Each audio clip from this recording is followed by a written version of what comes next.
Christine Pitawanich with your weekly recap, where we catch you up on some of the biggest stories of the week. We begin with the thousands of people who gathered across the area Thursday for May Day protests. From Vancouver to Portland, demonstrators gathered May 1st.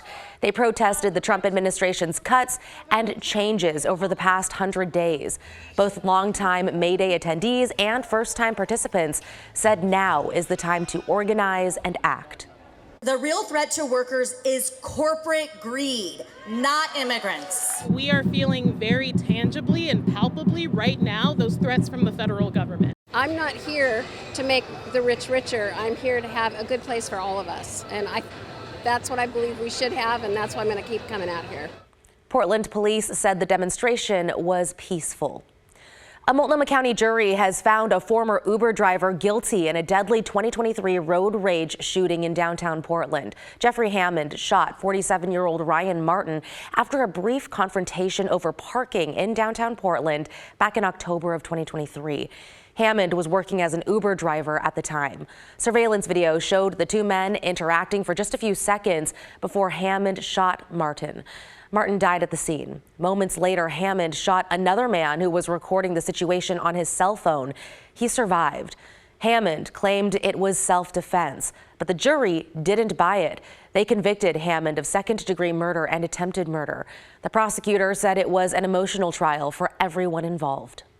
And watching them testify and sob about what they saw, watching jurors sob as they gave their verdict, it just shows how brutal and how horrific this incident was. And Hammond's sentencing is scheduled for June 6th. The Multnomah County Sheriff's Office says another body was recovered from the Willamette River. This brings the total to 5 bodies found in April alone. The Sheriff's Office says the latest body turned up Wednesday near Terminal 4 in North Portland. The medical examiner is working to find out the person's identity and cause of death.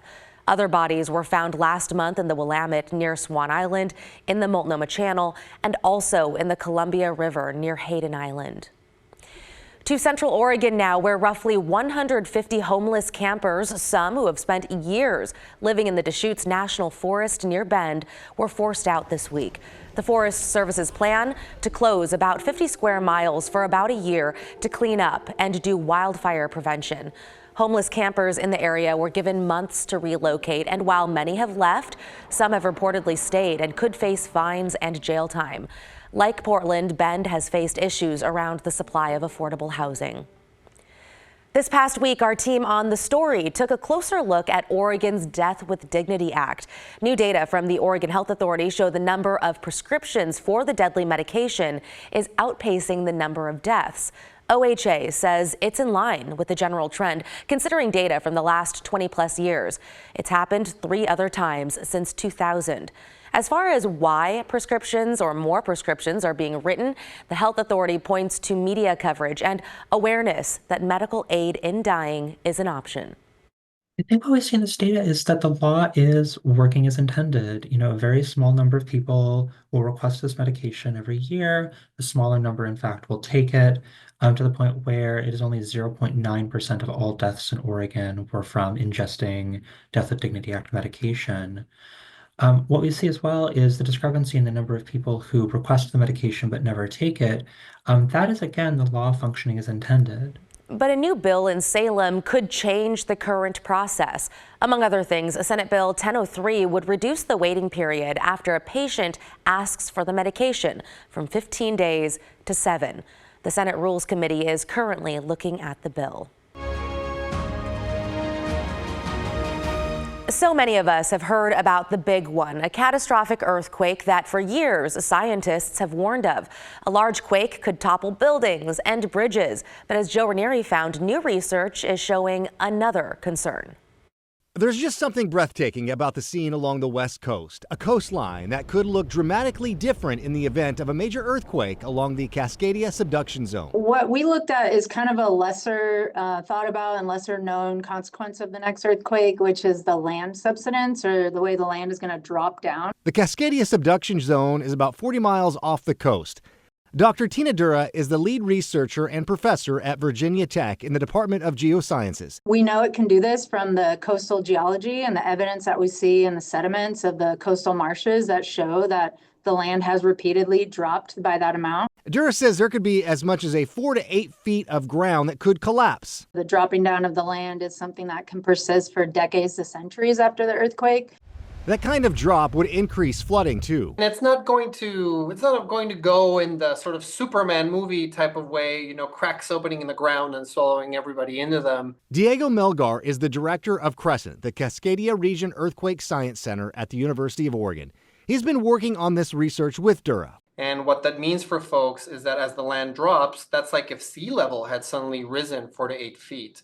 So we're going to see lots of impacts in that we're going to lose certain kinds of land. Melgar says places along the coast that aren't in a floodplain would be at risk for flooding after a major earthquake like a 9.0. We can be thinking about how to prepare, how to adapt. We're really good at engineering. We're really good at geosciences. There's stuff we can do so that we're not caught unawares when this happens. Making plans today, he says, will help in our future along the West Coast. Joe Ranieri, KGW News. And one of those plans to make now, being thoughtful about infrastructure, where to put critical buildings like hospitals and schools to be as prepared as possible when the big one hits. Many anglers can recognize that sound from a mile away, barking sea lions along the Columbia River. This is video from near Longview, where hundreds of sea lions have found a new home over the last few years. And there's been a battle between fishermen, salmon, and sea lions for decades, and it's apparently getting worse in parts of Southwest Washington. Republican Senator Jeff Wilson from Longview says he's worried about the future of spring Chinook. Trapping and removing the sea lions is only an option at a few spots, including Willamette Falls, as well as the Bonneville Dam, and that option is expiring soon. So Oregon and Washington lawmakers are trying to get an amendment extended to allow them to keep removing sea lions for another 5 years. Fish runs being devastated. Our spring Chinook run has a very good chance of being eaten at a 25%, all the way up to nearly half of these runs will be decimated. Once the sea lions are caught, they could be used for research, taken to the zoo, or if they are sick, they are put down. To Oregon City now, where Clackamas Fire honored a teenager this week for his quick thinking last month that likely saved his older brother's life. Our Devin Haskins was at Gardner Middle School for the ceremony. At Gardner Middle School, Skylar, where are you? Come on up. A lunchtime surprise for Skylar Delaney. Skylar, on March 7th, was walking by Jesse, his brother's bedroom. Like most teenagers, Skylar's not big on attention being directed at him. But inside the cafeteria, all eyes were glued to the stage. Clackamas Fire EMS officers believe that if Skylar had not jumped into action immediately, Jesse would most likely not be here today. Back on the morning of March 7th, Skylar was walking by his brother Jesse's bedroom. But instead of hearing the noises of his CPAP machine, he heard nothing and knew something was wrong. So I went into the room and I saw blood in his CPAP machine, coming out of his mouth. Jesse has epilepsy and a history of seizures. When his parents ran into the room, Jesse was blue and not breathing and had had cardiac arrest. His parents started CPR and called 911. Yeah, if he didn't wake us up, then Jesse would not be here. We would have woke up to him gone. Jesse was in a coma for a week and then spent more than a month in the hospital. The two have a special bond. He's really nice.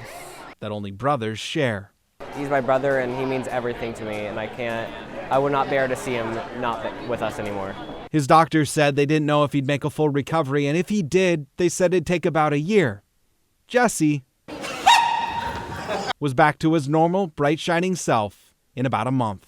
Skylar has always been very protective of Jesse, and Jesse has always, loved your little brother, right, man? Yep. Which makes this award all the more fitting. For your actions in saving your brother's life, we wanted to present this award to you. And like most teenagers, getting all that attention was, well... It was just kind of awkward for me. Yeah. But it was kind of cool to see everyone applauding and everything like that. A quick-thinking teen whose actions help save the life of the brother he loves. For me, it just makes me happier just to see him happy, and since he's always happy, it makes everyone in the community around him happier. Devin Haskins, KGW News. On the first morning of May, where 99% of us are just seeing clear skies out the door, I'm meteorologist Rod Hill with this KGW 8 Plus weather forecast. This will be, I think, easily the warmest day of the year so far. Remember, I think we've only hit 83 times, once in April, twice in March, and it was that one of the days in March where we hit 82. And that's the warmest so far this year. Today we're forecasting 85 degrees. We'll keep the clear skies. The cloudiness you see offshore will be coming in tomorrow, and we still have a shower threat in the forecast the latter part of Friday into Friday night. But between now and then, here's the way our cameras look. Chinook Winds Casino Resort camera in Lincoln State, just a beautiful clear sky morning. Beautiful clear skies up over the mountain. The snow looking a little dirty there, wasn't it? And here's the Rose City camera with just perfectly clear skies as well. The wind direction today is north-northeast and generally expected to be light. We're going to be 70 or at least upper 60s at noon and then bouncing into the 80s for sure. And perhaps in the 4 o'clock hour to about 5, going as warm as 85. Now, the record today is 89. There does not seem to be any threat that we will get that toasty, but 85 would be the warmest of the year so far, as I mentioned. Okay, clear skies today. Here's the change. This is tomorrow, so let's focus on the changes coming. This is Friday. Cloudiness at the coast in the morning. Cloudiness increases into the valley during the day, and by late day or evening, I'm still not sure if we have a shower threat tomorrow afternoon. Maybe it holds off until evening, but there is eventually a rain chance there. The bigger headline tomorrow, see the bright colors over Madras? This is Friday evening at 7 o'clock. Moving south to north, a run of heavy showers with thunderstorms expected. This is primarily showing up east flank of the Cascades over into central Oregon, crossing the gorge out in Wasco County. So good morning, you folks in the Dalles, and then up toward Mount Adams. And then that shower activity continues to move eastward during the day on Saturday. Now, during the day on Saturday, there could be a shower here on the west side in the morning. What Futurecast is showing is that the showers don't develop until we get some daytime heating with partly cloudy skies and a shower threat on Saturday. I don't think there's enough rain Friday night or Saturday, coast or valley, for you to really alter your plans. Just realize you might find a raindrop at some point, if you will. Here's the wider Futurecast movie Friday at 1 o'clock. I want to show you the movement of showers and thunderstorms during the day Saturday into Saturday evening, eventually moving all the way into Idaho. And there's some more shower activities starting to race up into the Cascades on that Saturday. So rain totals. I think these amounts on the west side are probably too high, but it does show the potential of some measurable precipitation. The amounts I'm really catching interest in are the bigger numbers due to heavy shower and thunderstorm activity. Bend 45 100ths, Prineville 32, LeGrand 36, Baker City 64 100ths of an inch, and Burns 3/10 of an inch. So this is showing confidence in some pretty good wetting out in central and eastern Oregon. All right, back to today's sunny forecast. Mid-60s to about 70, I think, is where much of the beach will end up with a temperature range today. We have 82 in Salem, McMinnville, 79 Corvallis, northeast winds 5 to 10 miles per hour. Southwest Washington, 83, Longview Battleground, 85, Vancouver.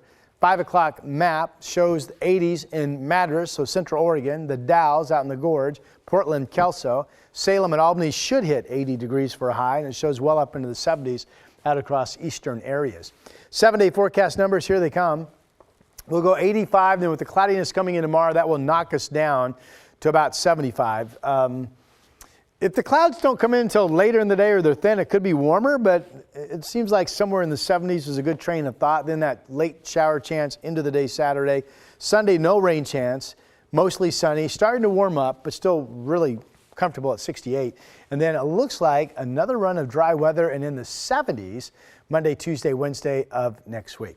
Well, I'm meteorologist Rod Hill. This has been your KGW 8 Plus weather forecast. And that is a wrap on your weekly recap. I'm Christine Padawanich. A reminder, you can catch up on the latest headlines anytime on KGW.com, your KGW app, or our YouTube channel.